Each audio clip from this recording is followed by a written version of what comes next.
오늘 말씀 제목은 바울의 전도입니다. 우리 화면에는 헛되지 않은 전도라고 되어 있는데 너무 제목이 어려울 것 같아서 쉽게 바울의 전도, 이것이 이 시간의 제목입니다. 우리가 1장에서 데살로니가전서 1장에서 바울이 이 데살로니가 교회를 생각하면서 어떤 교회로 생각하고 있는가라는 것을 배웠습니다. 그래서 믿음의 행위, 사랑의 수고, 소망의 인내가 있는 그런 교회로 바울은 생각했고, 그리고 계속해서 이 데살로니가 교회가 어떻게 설립되었는지도 배웠습니다. 하나님의 택하심을 따라, 그리고 바울의 전도를 따라서, 그리고 데살로니가 교인들의 스스로의 믿음을 따라서 그 교회가 설립되었다라고 배웠습니다. 오늘 이제 2장을 배우는데, 2장에서는 바울의 전도가, 바울이 데살로니가 지방에 가서 했던 그 전도가 헛되지 아니한 이유가 무엇인지를 설명하고 있습니다. 그래서 1절을 보면, 형제들아, 우리가 너희에게 들어간 것이 헛되지 않다는 것을 너희가 스스로 알고 있다. 사도 바울이 데살로니가 지역에 들어가서 열심히 전도를 했는데, 그 바울의 전도가 헛되지 않다는 그 사실을 데살로니가 교인들 스스로가 알고 있다, 이렇게 말하고 있습니다. 바울은 딱 석 주간만 데살로니가 지역에서 전도를 했습니다. 비록 짧은 기간이지만 전도의 효과는 만점을 맞았다고 할 수가 있습니다.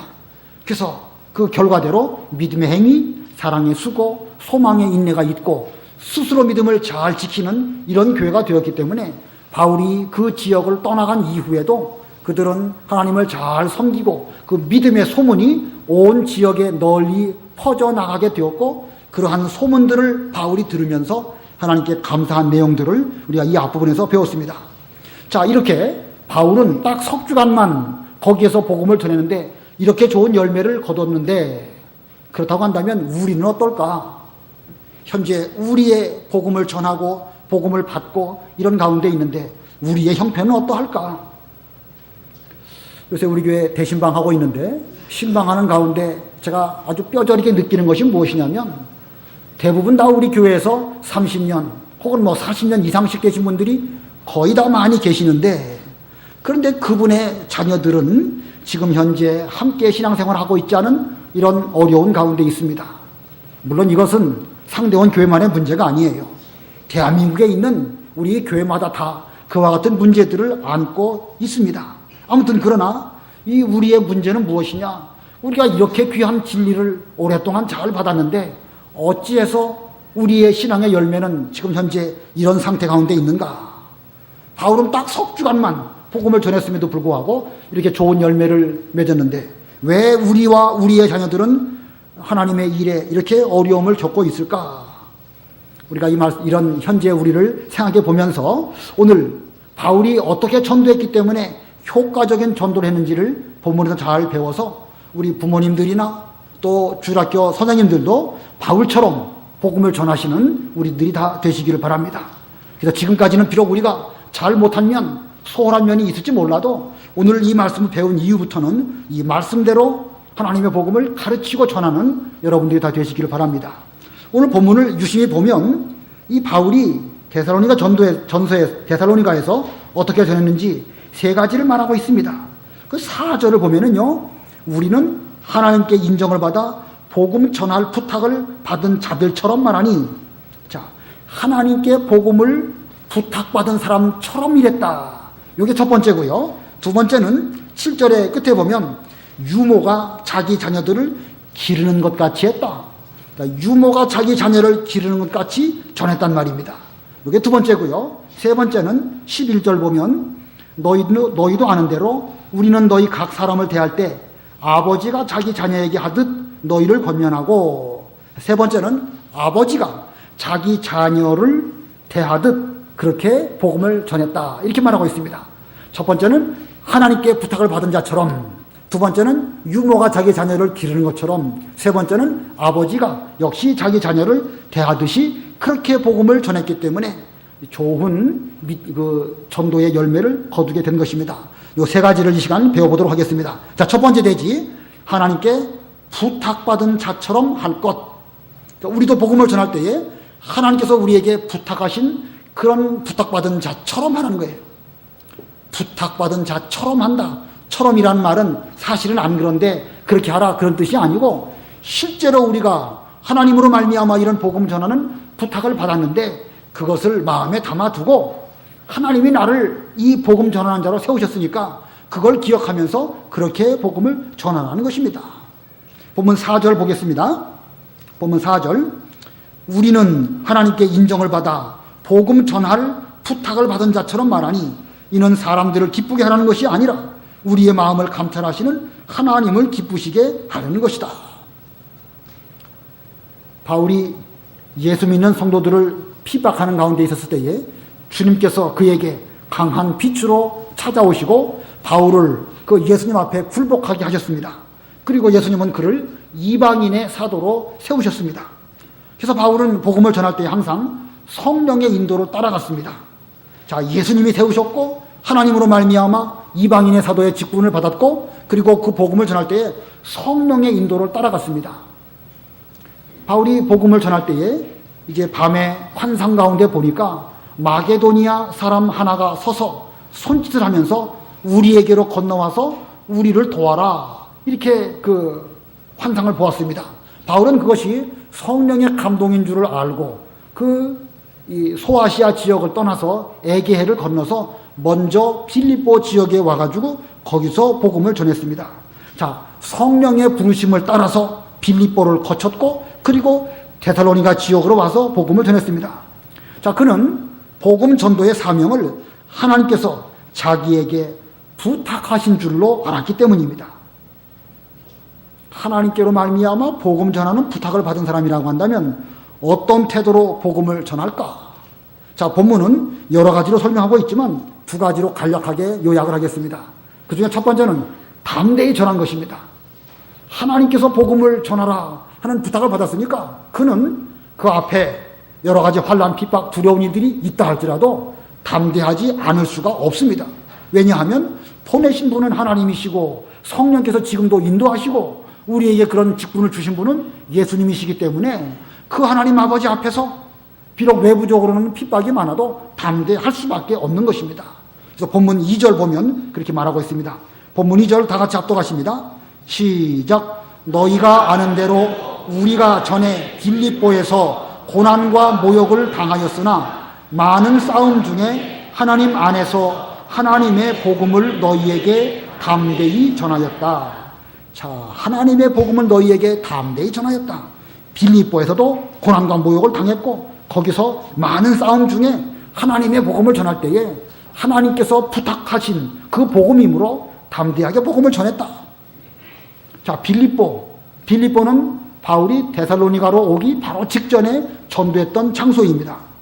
바울 일행이 빌립보에서 복음을 전할 때에 바울의 능력으로, 바울에게 나타난 예수님의 능력으로 어떤 귀신 들렸던 여자에게로부터 귀신이 나가게 되었습니다. 자, 여자로부터 귀신이 나갔기 때문에 그 여자를 통하여 돈을 벌었던 그 여인의 주인이 이거 소득이 뚝 끊어지게 되었죠. 그래가지고 화가 나니까 바울을 이제 관가에 고발을 했습니다. 우리에게 섬기지 못할 이상한 이 신을 전한다라고 하면서 이제 이 바울을 이 관청에 고발을 하니까 관청 사람들은 바울을 잡아다가 채찍질하고 또 감옥에 가두고 발을 착고에 채우고 그리고 깊은 감옥에 집어넣었습니다. 자, 바울이 빌립보 감옥 속에서 어떻게 했죠?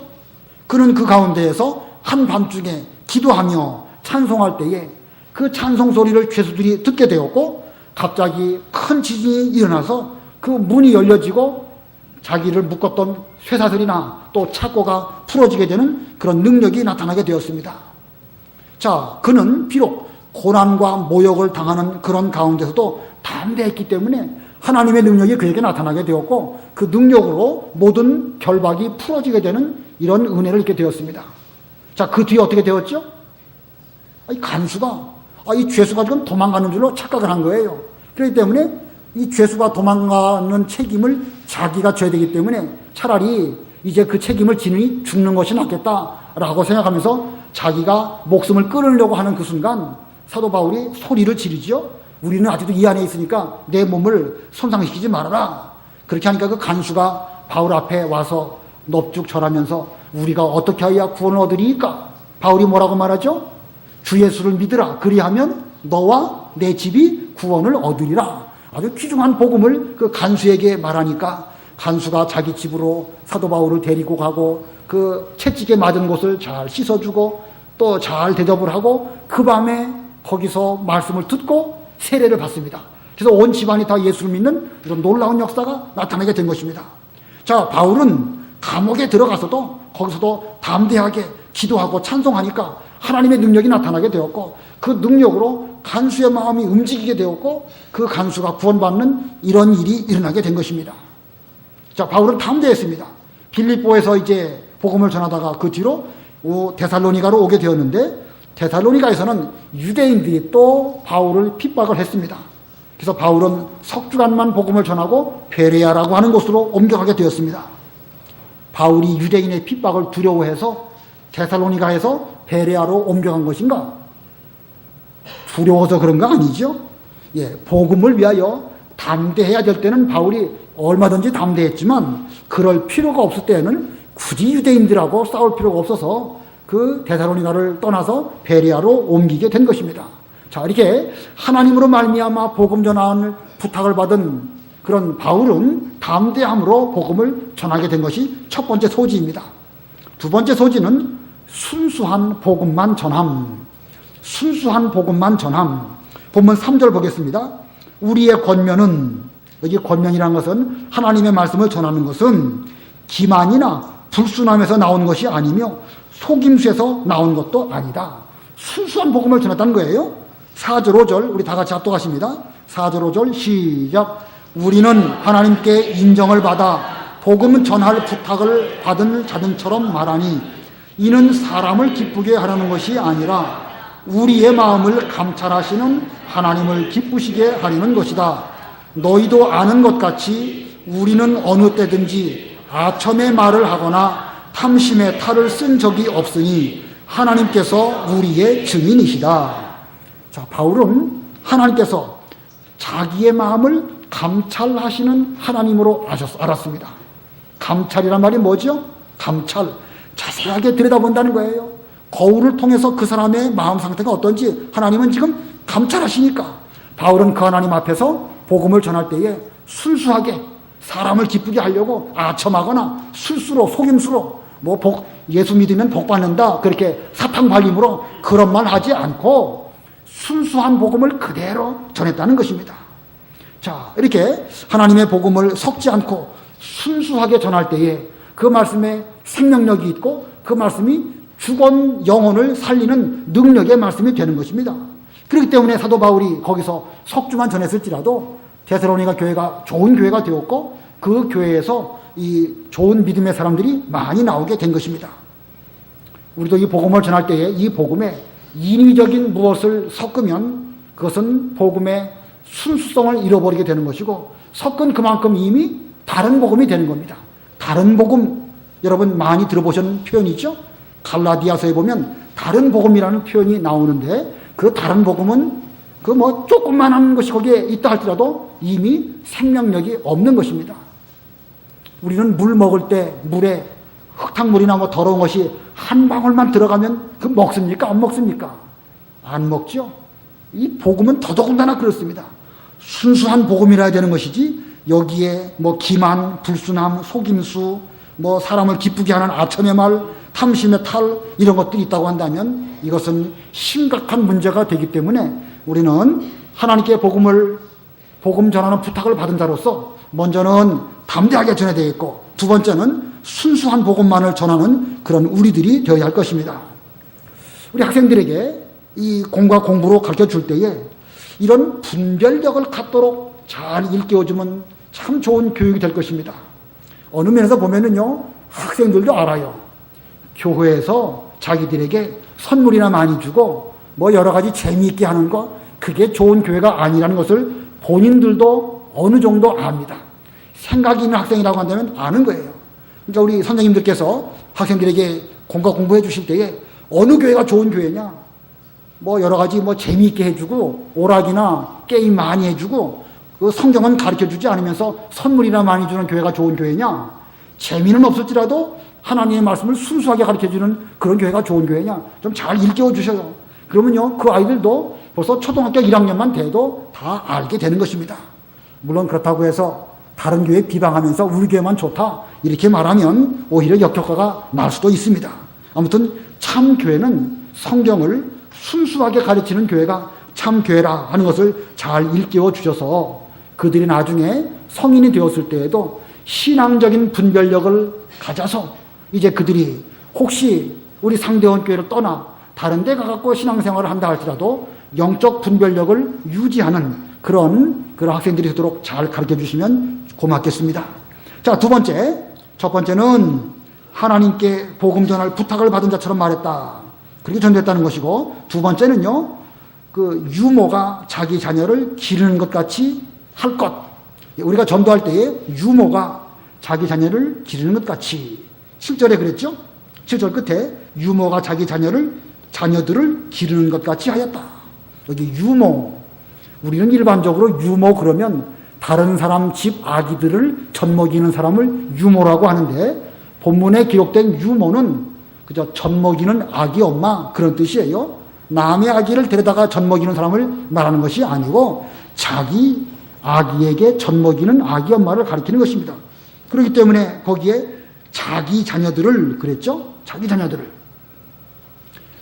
자, 유모가 자기 자녀들에게 그 젖을 먹이는 것 같은 그런 마음가짐으로 전도하는 사람은 어떻게 전도할까? 여기에도 두 가지 소지가 있습니다. 첫 번째 소지는 권위로 하지 않고 유순하게 할 것. 권위로 하지 않고 유순하게 할 것. 본문 7절 다 같이 압독하십니다. 시작. 우리가 그리스도의 사도로서 권위를 주장할 수도 있었으나 오히려 너희 가운데서 유순한 자들이 되어 유모가 자기 자녀들을 기르는 것 같이 하였다. 여기 바울이 자기는 사도로서 권위를 주장할 수도 있었으나, 바울은 사도로서 예수님께서 직접 세우신 예수님의 일꾼, 예수님의 보내심을 받은 그런 사도입니다. 사도라는 직분은 교회의 직분 가운데에서 최고의 직분입니다. 그렇죠? 예수님은 교회의 머리이시고, 무슨 우리가 질서 순서로 친다고 하면 그 다음은 사도를 꼽을 수가 있습니다. 사도는 오직 12명만 사도이고, 그 사도로 말미암아 이 신약 성경의 대부분이 기록이 된 것입니다. 자, 얼마나 존귀한 직분이 바로 이 사도입니까? 그래서 사도 바울은 이 교회들을 대하여서 얼마든지 내가 사도다 라고 하는 것을 말할 수 있습니다. 또 필요할 때는 바울은 그렇게 말했어요. 자기는 그리스도의 사도다라고 말한 것을 고린도후서 1장 1절에 말하고 있습니다. 왜 바울이 그렇게 말하느냐 하면은 일부 사람들 가운데서는 바울이 무슨 사도냐? 바울은 처음에 예수님으로 말미암아 그 세운 12제자 가운데 들지 않았다. 이렇게 바울을 비방하는 사람들도 있었습니다. 그렇기 때문에 그는 자기가 사도인 것을 분명하게 나타내야 될 때는 나타내었던 것입니다. 그러니까 이 사도의 권위를 가지고 나는 예수님이 직접 내게 빛으로 찾아오시고 나를 이방인의 사도로 세우셨다. 그러므로 나는 사도다. 이렇게 말해야 될 때는 말한 것입니다.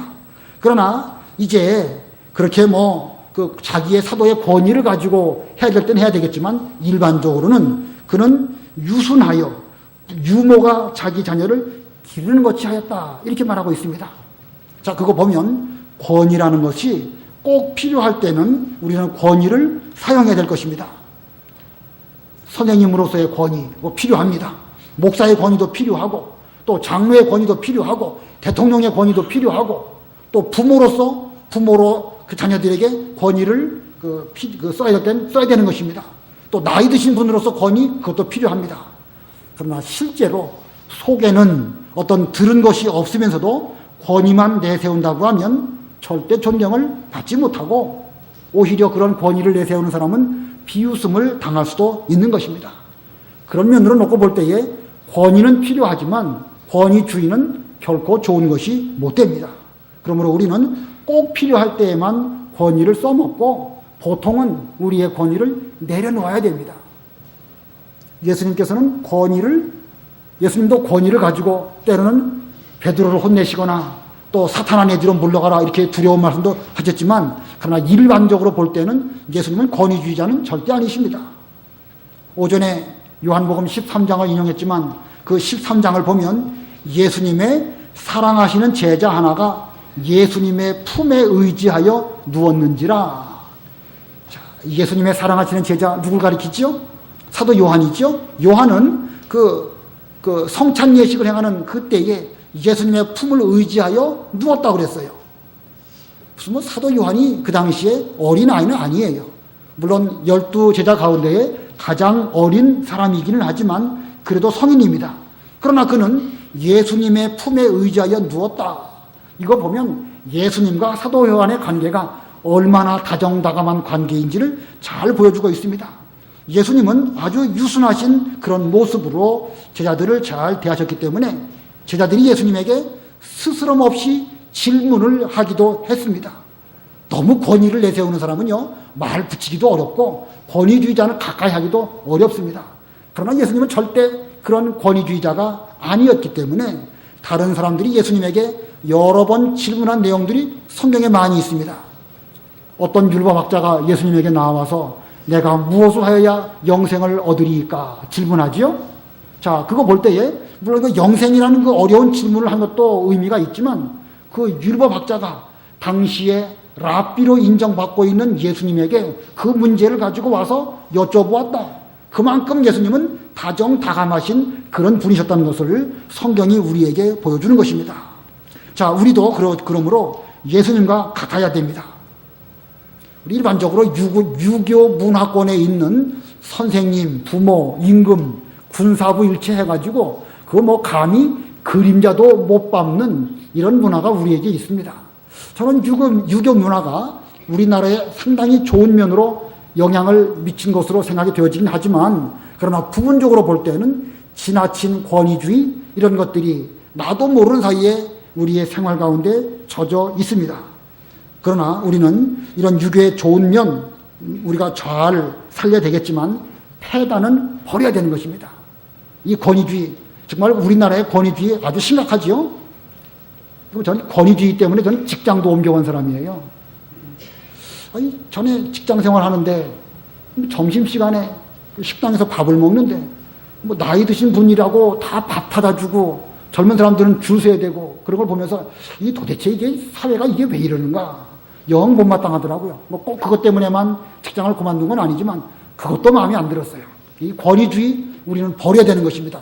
철저하게 우리는 그 다정다감하고 유순한 예수님의 모습을 본받아야 할 것입니다. 두 번째, 사도 바울이 유순한 유모가 자기 자녀들을 기르는 것 같이 한 두 번째 소지는 목숨까지 주기를 기뻐한 것입니다.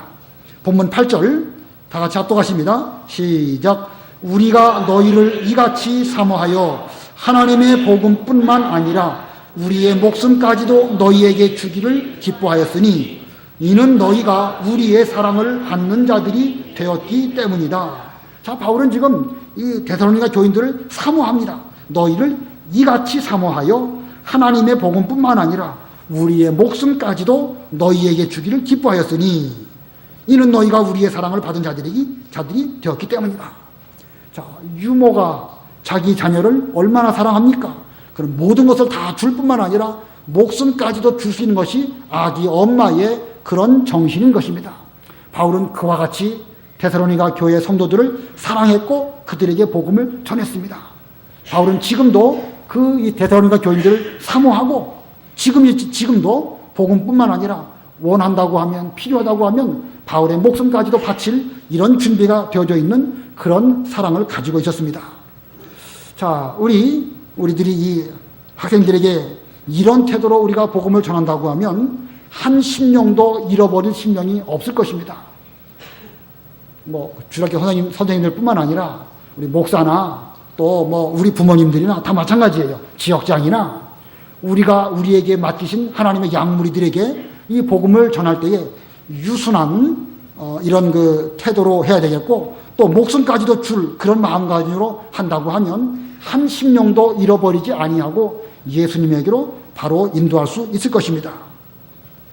저는 제 개인적인 생각으로는요, 교회 여러 직분들이 다 중요하지만 주일학교 교사의 직분이 최고로 중요하지 않을까 그런 생각이 듭니다. 당연한 거겠죠. 왜냐하면 우리 교회의 장래를 놓고 볼 때에 지금 현재 주일학교 학생들을 잘 기르는 것만큼 중요한 것이 그 외에 달리 없을 것입니다. 우리 교회의 장래가 학생들에게 달려있기 때문에 우리는 이 복음을 전하는 데 있어서 최선을 다해야 할 것입니다.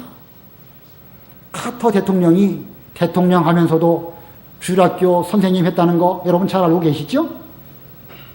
또 옛날에 미국의 그 백화점 왕이라고 하는 별명을 갖고 있는 사람이 있어요. 존 워너메이커라는 사람인데 그 사람은 최초로 백화점을 세워가지고 돈을 많이 버는 사람이에요. 그리고 그는 YWCA에 회장을 한 그런 사람인데 대통령으로부터 청을 받았습니다. 와서 최신부 장관을 좀 해주시오. 그랬더니 그 워너메이커가 뭐라고 말했냐면 만일에 제가 그 장관직을 하면서도 주일학교 교사를 할 수 있다고 한다면 제가 그 최신부 장관의 직분을 감당하겠습니다. 그랬더니 대통령이 뭐라고 그랬냐면 얼마든지 주일학교 교사도 하면서 그러면서 최신부 장관 해주시기를 바랍니다. 라고 했기 때문에 그가 그 직분을 수락했다는 것입니다. 자, 카터 대통령이나 존 워너메이커나 이런 사람들은 그 사회의 공직, 장관이나 대통령 그것보다도 주일학교 학생들을 가리키는 그것을 최고의 영광으로 생각하고 하나님 아버지 앞에서 자기의 목숨을 주기를 기뻐하는 그런 심정으로 또 유모가 자기 자녀를 기르는 것 같이 부드러움으로 그들을 잘 가르쳤기 때문에 그들은 훌륭한 사람이 될 수가 있었습니다. 그러므로 우리 교회의 학생들을 맡아서 가르치시는 우리 선생님들은 이 일에 최선을 다하시되 그 어떤 것보다 우선하셔서 학생들을 신앙으로 잘 가르쳐 저들의 일생을 책임지시는 그런 선생님들이 다 되시기를 바랍니다. 근데 선생님들도 선생님이지만요, 더 문제는 누구에게 문제가 있냐면 부모에게 문제가 있어요. 부모에게. 이 부모님들 좀 정신 차려야 되는데 우리 부모님들은 학교 선생님하고 주일학교 선생님하고 누구에게 더 우선순위를 두지요? 그렇죠? 저기 학원 선생님, 제가 무슨 이 시간에 학교 선생님은 뭐 못하다, 학원 선생님을 깔아내리고 이런 말 하는 거 아니에요? 학원 선생님하고 주일학교 선생님하고 누구를 더 우선순위를 두지요? 학원 선생님한테 더 우선순위를 주는 거예요. 스승의 날이 되면 하다못해 손수건 하나도 선물을 하는데 주일학교 선생님에게는 아니에요. 이거 참 큰 문제입니다. 학교 선생님 다 월급 받으면서 하는 거예요. 학원 선생님 그분들도 역시 수고 많이 하고 아이들을 사랑하는 마음으로 하지만 그것은 어느 면에서 보면 돈벌이로 하는 것입니다. 그러나 우리 주일학교 선생님들은요, 자기 돈 들여가면서 뭐 그렇게 노력한들 무슨 대보상 없습니다. 그래도 주일 되면 누구보다 일찍 아이들을 신방하고 데려오고 깨우고 주중에도 또 신방하고 한 심령 잃어버릴까봐 막 두렵고 떨리는 마음으로 이렇게 노력을 하는데도 이 부모들이 주일학교 선생님에 대해서는 조금도는 아니겠죠. 다 존경하겠죠. 그러나 일반적으로 놓고 볼 때에 소홀하게 여기는 면이 적지 않습니다.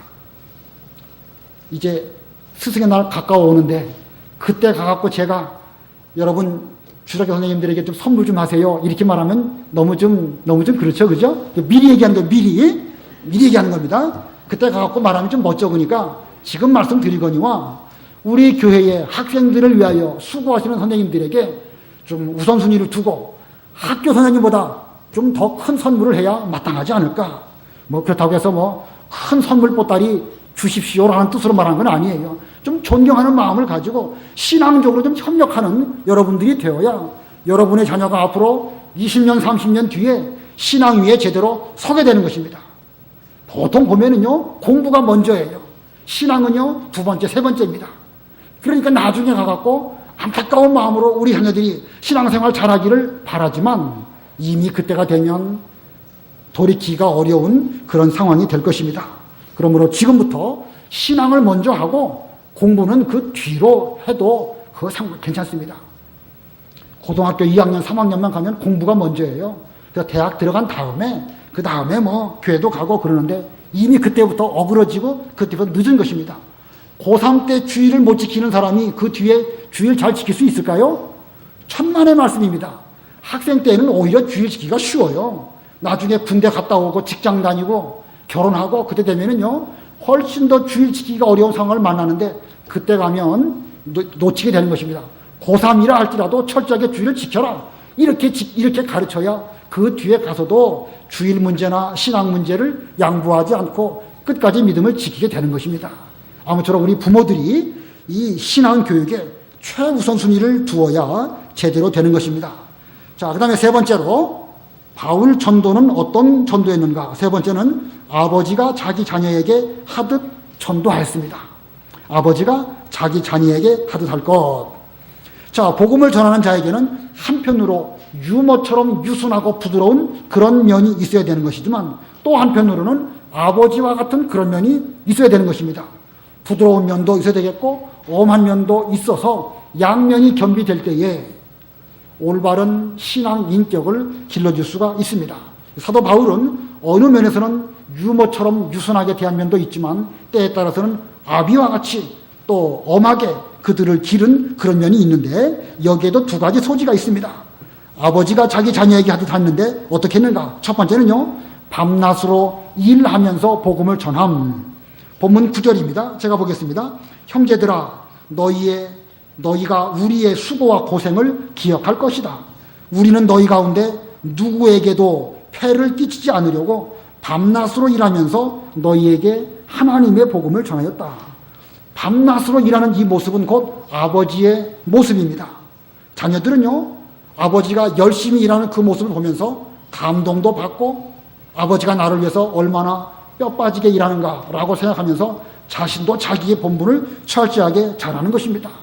자, 아버지의 모습 가운데 일하는 아버지의 모습 참 중요하지요. 사도 바울은 이 고린도 교인들에게 다른 사람에게 폐를 끼치지 않으려고 밤낮으로 일하면서 너희에게 하나님의 복음을 전했다라고 말하고 있습니다. 그러므로 우리들도 이 복음을 전할 때에 주일학교를 하시든지 아니면 또 부모로서 아이들에게 복음을 잘 가르쳐 주실 때에 힘써 일하는 아버지의 그런 모습, 비록 어머니라 할지라도 아버지가 열심히 일하는 그런 모습으로 아이들을 잘 보여준다고 하면 좋은 신앙 교육이 될 것입니다.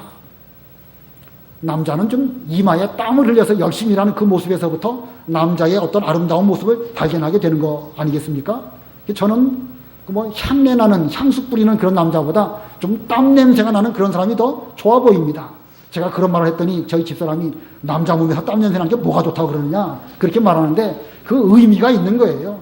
비록 땀 냄새가 날지라도 열심히 일하는 그 모습이 그게 남자다운 모습이 아니겠는가 생각이 해보는 것입니다. 그래서 저는 화장품 선전하는 남자 저는 별로 좋아하지 않습니다.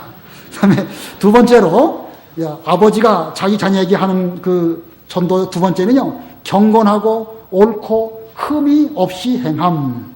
본문 10절 믿는 너희에게, 데살로니가 교인 성도들에게 우리가 얼마나 경건하고 옳고 흠 없이 행하였는지에 대하여서는 너희가 증인이며 하나님도 그러하시다.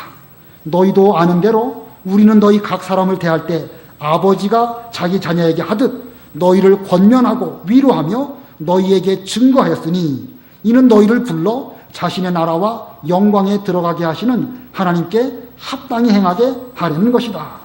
자, 이 10절부터 12절 내용이 좀 긴데 이런 의미예요. 바울은 그 데살로니가 교인들에게 복음을 전할 때 이게 철저하게 한 거예요. 옳은 것은 옳다, 아닌 것은 아니다. 이렇게 했지. 경건하고 옳고 흠 없이 그렇게 확실하게 했지. 어영부영 그렇게 흐리삐리하게 그렇게 하지 않았다는 것입니다.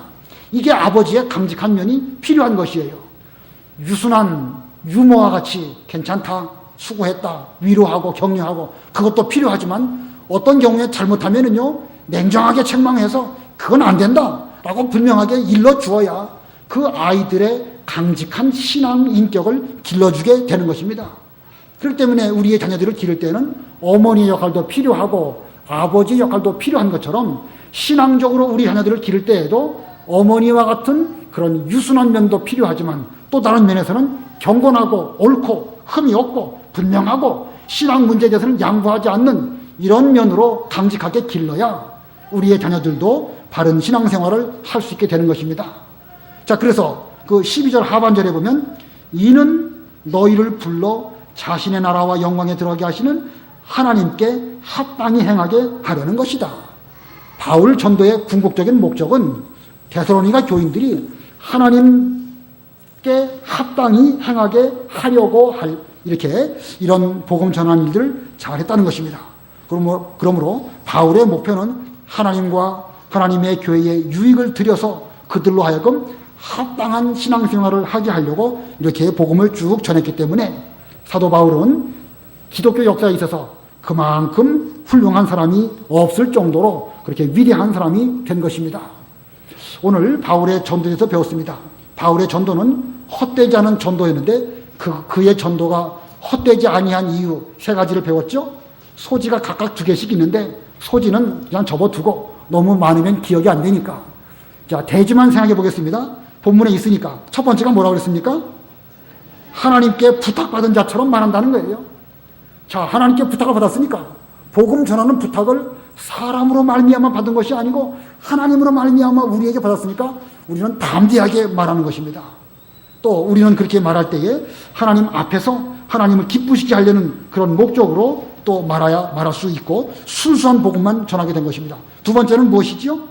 유모가 자기 자녀를 기르는 것 같이 전도해야 되는 것입니다. 부드러운 면으로. 세 번째는 뭐지요? 아버지가 자기 자녀에게 하듯.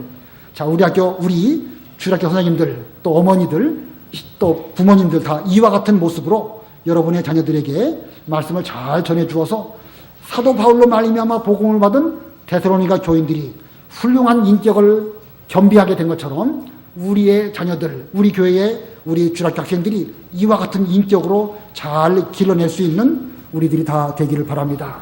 기도하겠습니다.